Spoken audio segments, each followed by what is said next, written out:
Hello everyone, स्वागत है आप सभी का सौम्या साहित्य संस्थान में। तो आज हम कहानी पढ़ेंगे कानों में कंगना, जिसके राइटर है राधिका रमन प्रसाद सिंह।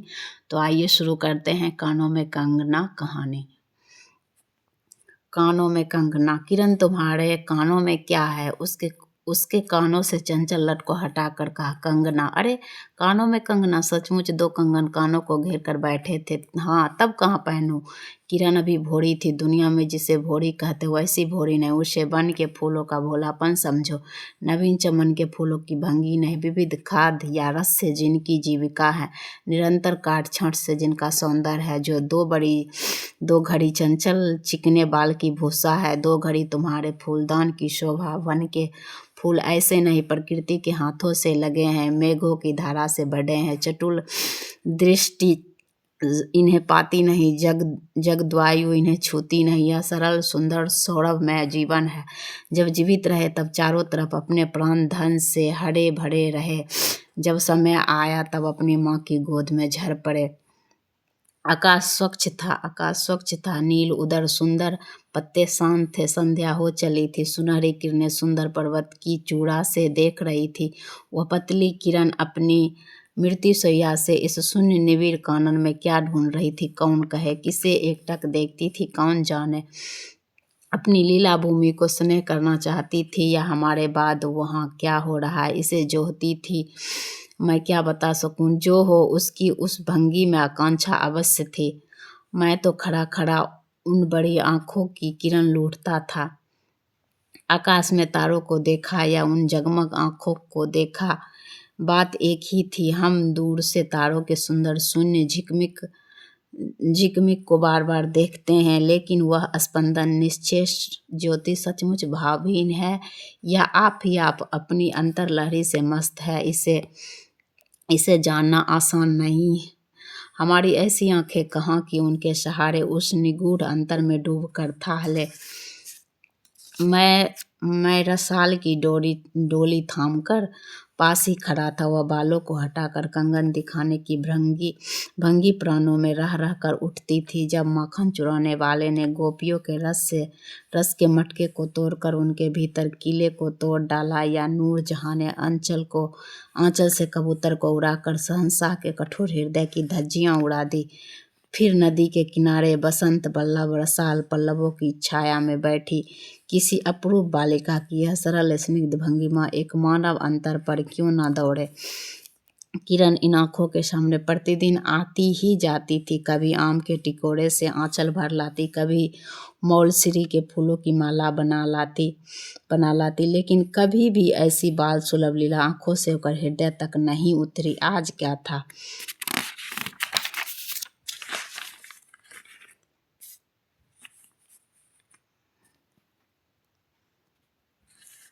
आज क्या था? कौन शुभ या अशुभ क्षण था? अचानक वह बोलती लता मंदार माली से भी कहीं मनोरम दिख पड़ी। कौन जानता था कि चाल से कुचाल जाने में हाथों से। मैंने चटपट उसके कानों से कंगन उतार लिया, फिर धीरे धीरे उसकी उंगलियों पर चढ़ाने लगा। ना जाने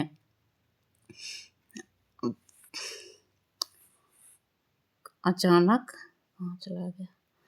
आज ही मैंने चटपट उसके कानों से कंगन उतार लिया, फिर धीरे धीरे उसकी उंगलियों पर चढ़ाने लगा। ना जाने उस घड़ी कैसी खलबली थी। मुंह से अचानक निकल आया, किरण, आज ही यह घटना मुझे मरते दम तक न भूलेगी। यह भीतर तक बैठ गई। उसकी बड़ी बड़ी आंखें और भी बड़ी हो गई। मुझे चोट सी लगी। मैं तत्क्षण योगेश्वर की कुटी की तरफ चल दिया।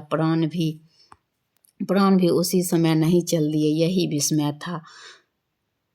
विस्मय था।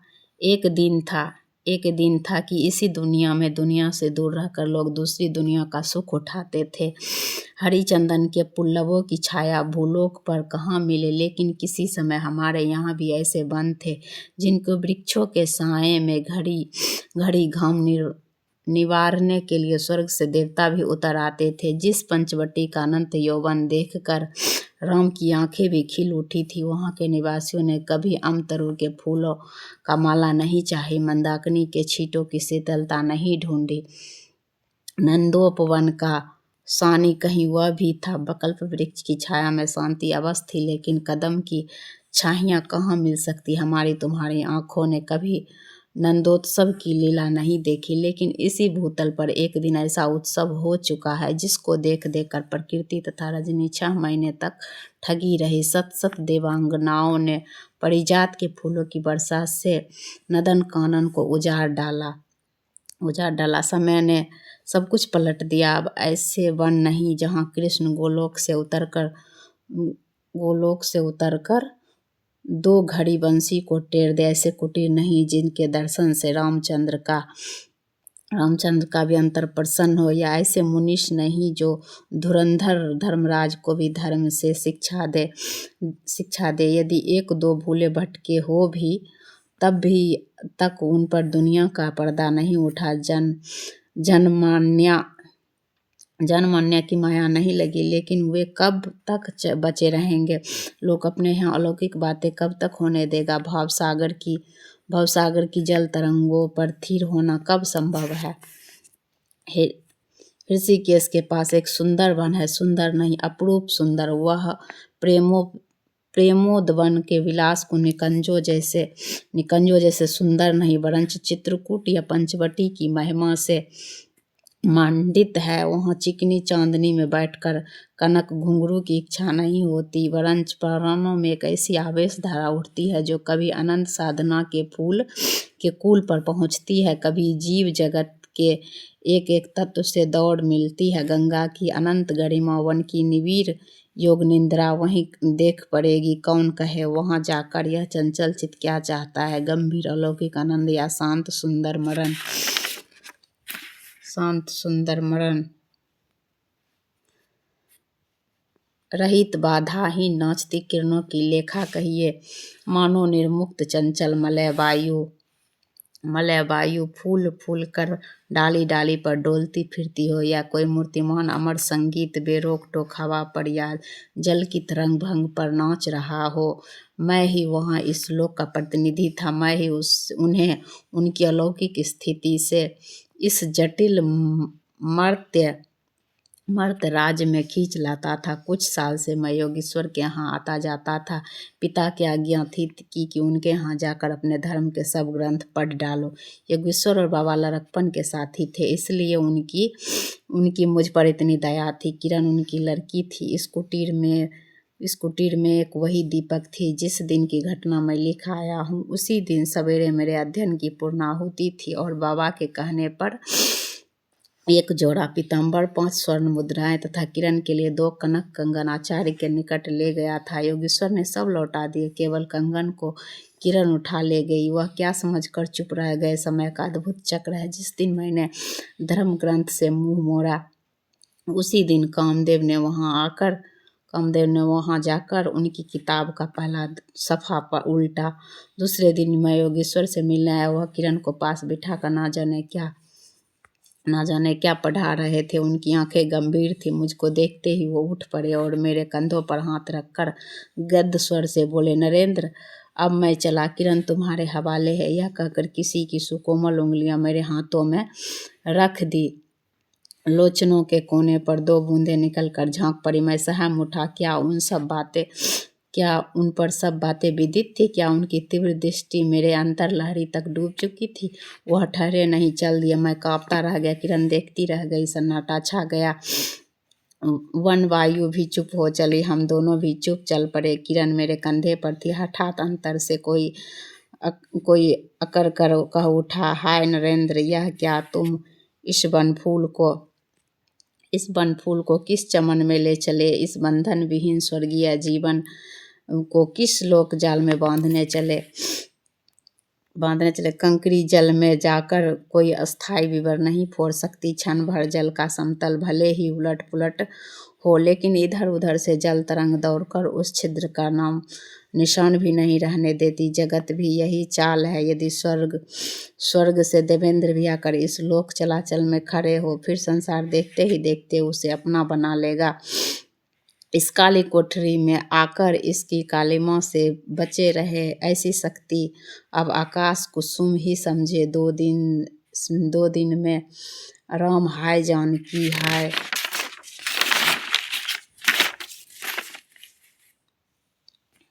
हाय जानकी हाय माया भी मनोरहिता में परिणित हुई। अब आंखें उठाकर आकाश से नीरव बातचीत करने का अवसर कहाँ से मिले। मलय वायु से मिलकर मलयाचल के फूलों की पूछताछ क्यों कर हो जब किशोरी नए सांचे में ढलकर उतरी। उसे पहचानना भी कठिन था। वह अब लाल चोली हरी साड़ी पहनकर सर पर सिंदूर रेखा सजाती और हाथों के कंगन, कानों की बाली, गले की कंठी तथा कमर की करधनी दिन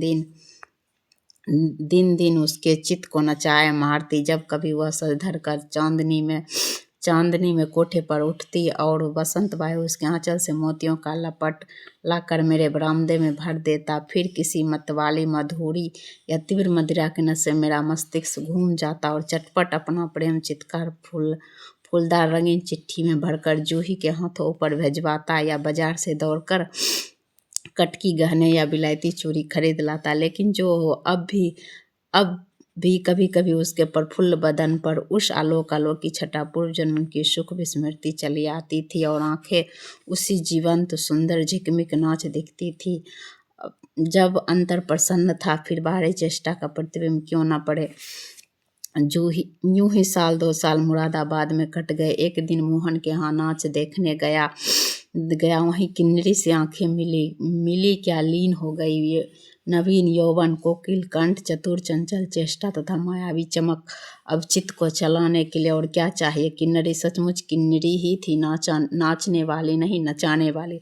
पहली बार देखकर उसे इस लोक की सुंदरी समझना दुरुस्त था। एक लपट जो लगती किसी नशा सी चढ़ जाती। यारों ने मुझे और भी चढ़ा दिया। आंखें मिलती मिलती मिल गई, हृदय को भी साथ घसीट ले गई। फिर क्या था, इतने दिनों की धर्म शिक्षा, सतवत्सर की पूज्य लक्ष्मी, बाप दादों की कुल प्रतिष्ठा, पत्नी से पवित्र प्रेम एक एक करके उस पर दीप्त वासना कुंड में भस्म होने लगी। अग्नि और भी बढ़ती गई। किन्नरी की चिकनी दृष्टि, चिकनी बातें भी बरसाती रही। घर बार सब जल उठा। मैं भी निरंतर जलने लगा। लेकिन ज्यों ज्यों जलता गया जलने की इच्छा जलाती रही।